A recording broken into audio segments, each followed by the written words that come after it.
Salut à tous, comme vous le savez certainement, la G4 de MLP vit ses derniers instants et la G5 de MLP va arriver. Et à l'heure où la commune Brony est divisée en deux catégories, ceux qui adhèrent à la G5 et ceux qui, comme moi, sont un peu réticents. Et ouais, je suis un peu réticent à l'arrivée de cette nouvelle génération.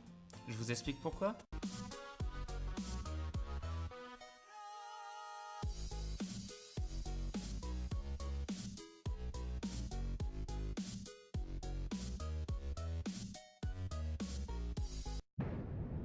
Ce qui me fait un peu peur pour la G5, c'est le changement radical que semble prendre la série. Bon, en même temps, c'est logique qu'il y ait du changement pour une nouvelle génération, mais je sais pas, les personnages et leur design sont, comment dire, pas si dégueux que ça, mais partons du principe que ces poneys-là sont ces poneys-là, mais version G5. Est-ce que ce serait aussi le main 6, mais avec des races différentes? Mais alors, comment est-ce qu'ils vont justifier ça dans le scénario? Même, mettons que mentalement, ça reste le même main 6. La série n'aurait que changement que les races des poneys, ce qui est pas top, parce que concrètement, la G4 aurait pu continuer si c'est comme ça. Et si c'est des autres poneys du tout au tout, aussi bien physiquement que mentalement, pourquoi leur avoir fait un design aussi proche de ceux de la G4? Serait-ce une manière de s'assurer des ventes de jouets confortables en capitalisant sur le succès de la fanbase de la G4? Ou alors ce Main 6 ne sera pas au cœur de la série? À voir.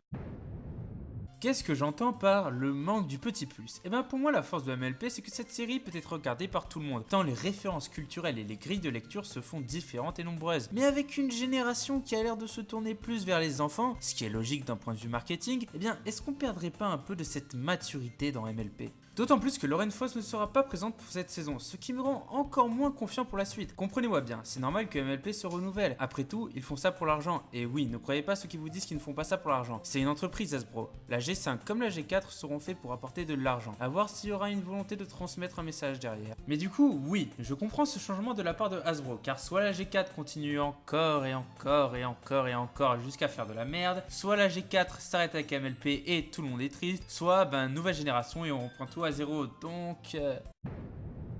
Donc, je sais pas si c'est une bonne idée en fait. D'un côté, je suis impatient de voir ce que cette génération va donner, mais de l'autre, je suis un peu triste de savoir que la génération avec laquelle je suis devenu Brony va se finir. Mon avis est certainement biaisé sur la question, mais je sais pas. Je suis peut-être juste réticent, comme un vieux con qui ne veut pas passer à autre chose ou qui se pose trop de questions. Ça sera aussi bien que la G4, les scénaristes penseront à nous les Brony. Est-ce que je vais rester nostalgique de la G4 ou au contraire être super fan de la G5? Donc, au final, j'imagine que c'est à voir. Laissons-lui sa chance à cette G5 malgré nos réticences. Au fait, de quand que c'est pas sûr qu'il y ait Starlight dedans?